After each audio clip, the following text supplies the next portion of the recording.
microwave now. I have to press the 1 minute button sign now and wait till the food warms up, and I'm pouting because it takes more than 1 minute for my food to reheat. But you fail to realize, you do remember back in the day where it took longer than 1 minute for your plate to be made.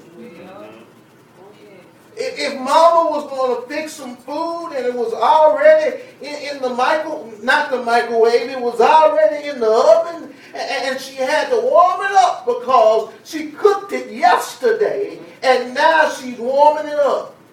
All right. And it takes more than 1 minute Right. for you to get your food. And we have gotten so big-headed and so our heads are so big we can't get through the doors of salvation because we are bound by our own personal greed. It's greed that is controlling this nation right this very moment.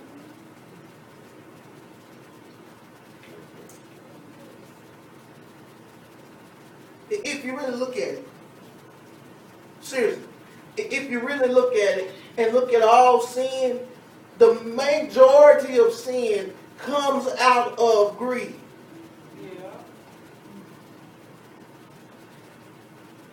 And greed is the desire to have something that you don't need.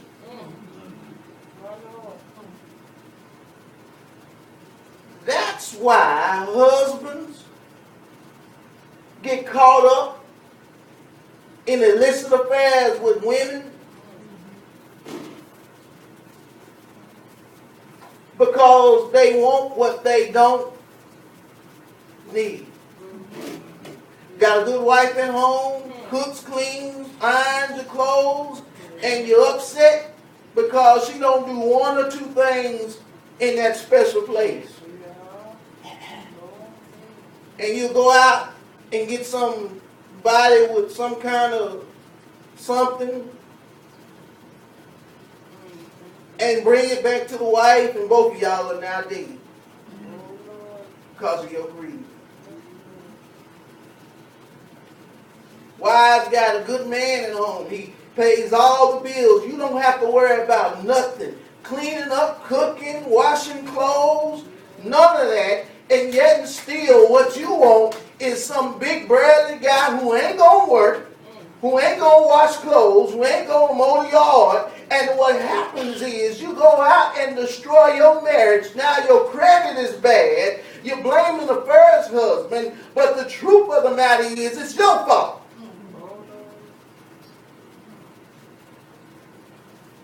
All because of greed.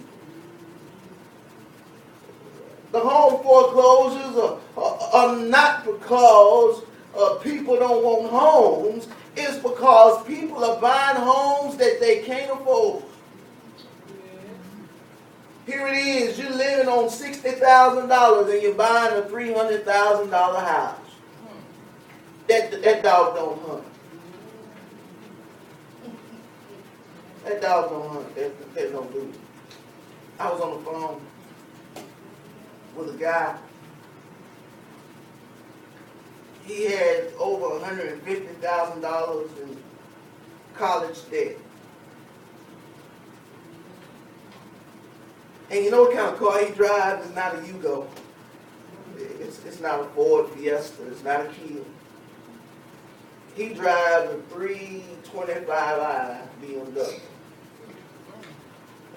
That he's paying $30,000 for, $20,000 in debt, and he is still upside down in a car that it looks good, it drives good. I have no doubts about that.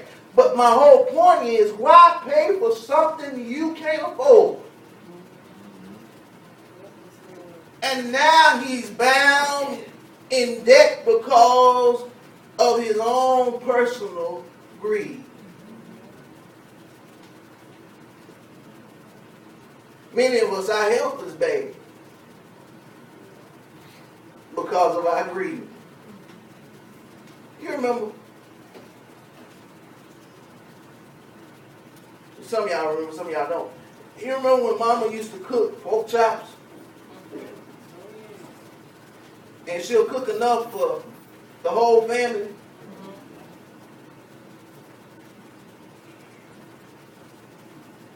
Right? And it'd be leftovers, right? And she'll cook vegetables and all that other good stuff in a pan of cornbread. Wasn't that enough? Why is it we need 5 and 6 different types of meats now?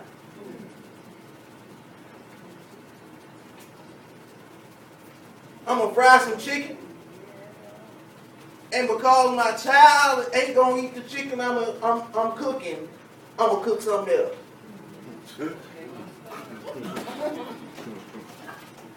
Y'all laughing. But it happens, don't it? Yes. Now let's go back and look at reality and see what grandmama would do. Grandma would say, you better eat what I put in front of you. And if you don't eat it, you're going to go what? To bed hungry. And don't be up, and you ain't going to be up at night getting you a snack. You ain't going to be. Amen.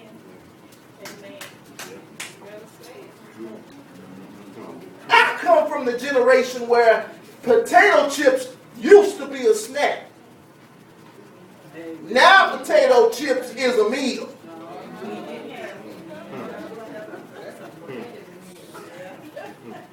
I get a bag of chips, I'm fine. No, that ain't no meal. That's trash. And you don't eat potato chips every day. Do you remember the time, I'm talking to folk who are 30 and above. Do you remember the time where soda was not readily available in the refrigerator? Yeah. Matter of fact, Kool-Aid wasn't readily available.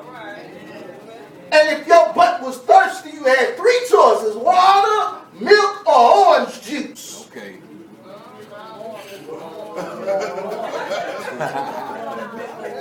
And for the generation that's 60 or 50 and above, it was water, and more water.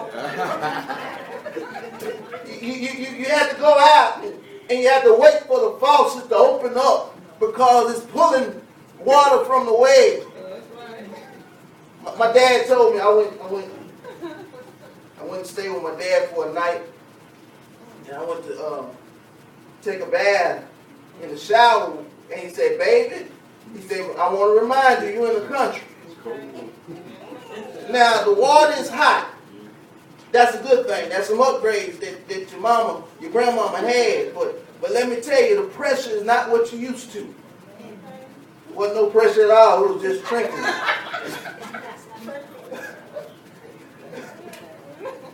I said to myself, how in the world did my grandmama stay clean? Well, there's a low pressure. Not low pressure, no pressure. I say all that because we have forgotten where we have come from, and that's exactly what's going on in this text. The Jews had forgotten where they come from, and they had forgotten who they were talking to, or they really didn't know. They said, we have never been in slavery.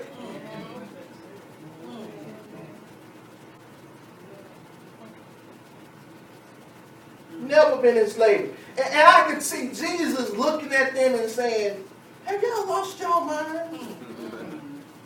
How many times did I deliver you into the hands of the Philistines and then deliver you out of the hands of the Philistines?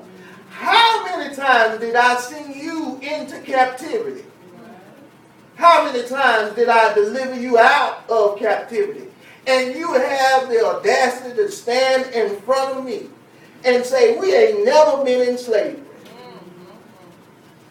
And you know what? That's this generation's mentality. They can stand in front of their parents and say, I don't know what it's like for white folk to hate me. Got some white friends right now. We chill and all that. But if you talk to their parents and their parents' parents, you might have a different response.